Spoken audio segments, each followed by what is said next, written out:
Une correction dans l'exercice 8.1, c'est-à-dire l'exercice 1 de la feuille d'exercice 25, début de l'algèbre binaire.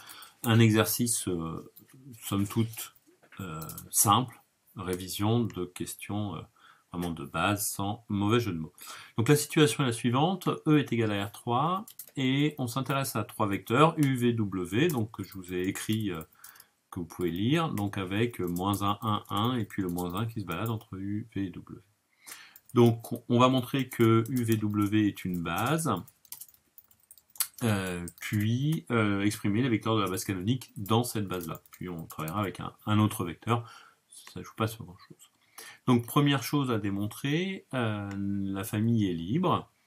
Donc pour ce faire, je me donne un triplet de scalaires alpha, bêta, gamma de R3, tel que alpha U plus bêta V plus gamma W est égal au vecteur nul de R3. Donc je vous laisse écrire et vérifier que ça nous donne bien le système suivant.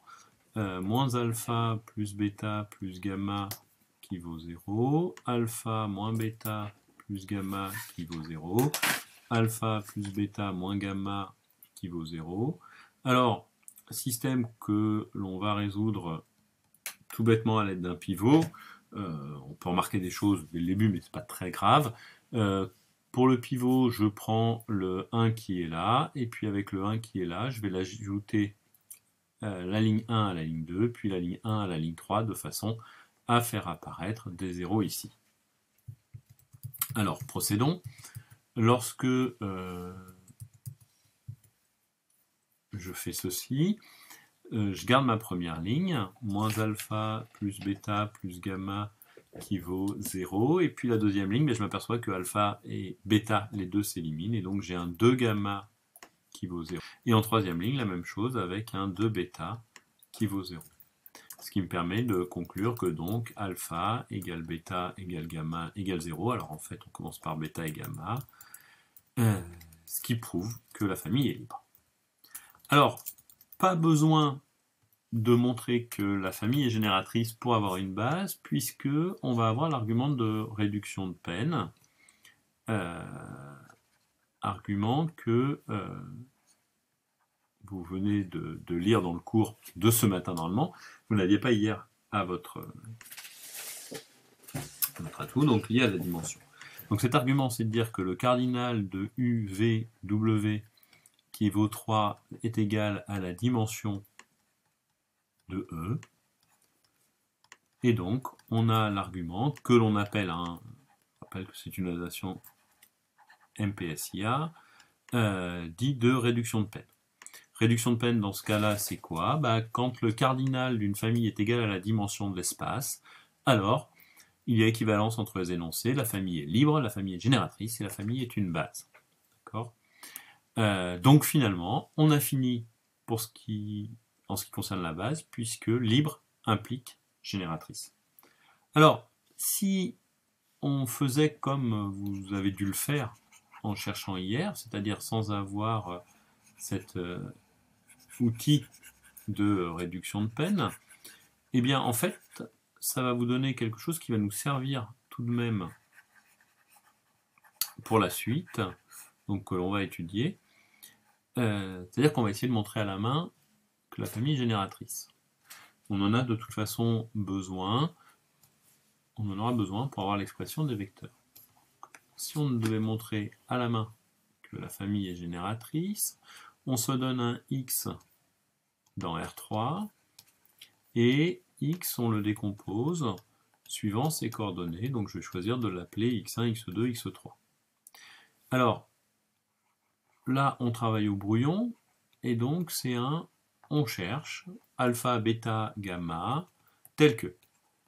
Alors, on va chercher tel que alpha u plus bêta v plus gamma v soit égal à x, donc c'est avoir la décomposition de x dans la base, ce qui revient à dire que notre système précédent change avec un second cette fois. Je fais évidemment exactement le même pivot, ce qui me donne les équations que je suis en train d'écrire. Donc la première ligne ne bouge pas. Pour la deuxième, on a gamma qui vaut x1 plus x2, et pour la troisième, bêta qui vaut x1 plus x3. Ce qui nous permet de poser, et j'insiste comme je vous l'ai dit en cours, on pose des solutions. Donc ici, on va poser bêta égale x1 plus x3 sur 2. Gamma est égal à x1 plus x2 sur 2. Et alpha, je réinjecte dans la première, donc ça fait du bêta plus gamma, je somme les deux, moins x1, et on va obtenir du x2 plus x3 sur 2. D'accord ? Et on peut vérifier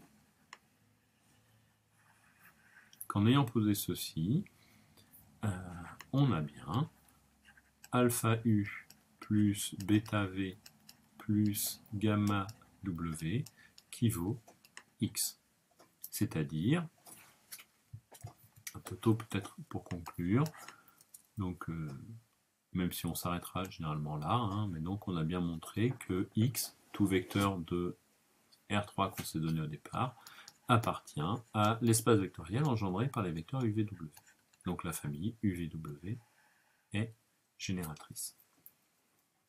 Alors en fait, ici, deux remarques. La première, faites attention, lorsque vous utilisez ce poson, d'accord, il faut bien que les différents scalaires ou les différents objets que vous définissez soient bien uniquement définis à partir de x.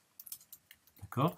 Et notamment, j'ai vu dans certaines copies un poson qui intervient beaucoup plus tôt, d'accord, et qui interviendrait à cette première étape. Ce qui reviendrait à écrire poson x1 égale, x2 égale, x3 égale. Donc là, si vous posez ça, vous n'avez rien résolu, et donc en fait, vous n'avez rien démontré.